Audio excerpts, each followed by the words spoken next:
இப்போ இந்த ஒரு நபரை தாண்டி இந்த மாவோயிஸ்ட் இயக்கத்துல இருக்கக்கூடிய தலைவர்கள்லாம் என்ன ஆனாங்க அப்படின்னு ஒரு கேள்வி இருக்கு. அதுல முக்காவாசி பேர் கொல்லப்பட்டிருக்கிறார்கள், முக்காவாசி பேர் இல்ல.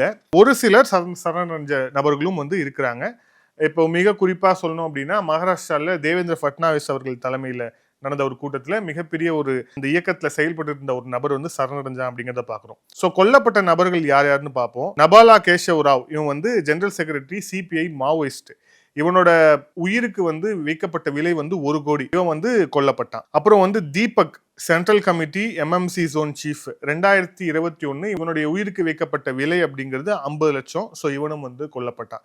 ஸோ இந்த மாதிரி கொல்லப்பட்ட நபர்களும் அதிகம், அதே மாதிரி சரணடைந்த நபர்களும் அதிகம்.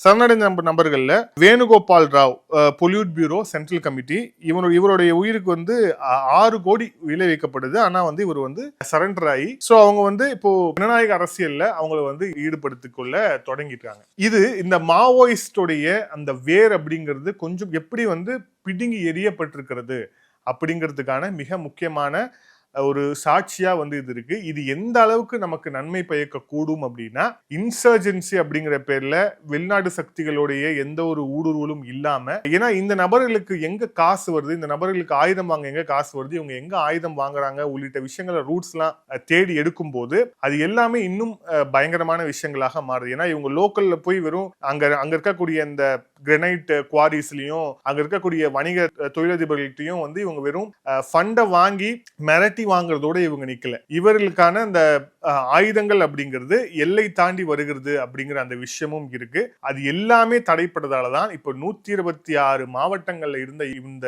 நபர்களுடைய ஆட்டம் அப்படிங்கிறது வெறும் 6 மாவட்டங்களுக்கு சுருங்கி இருக்கிறது.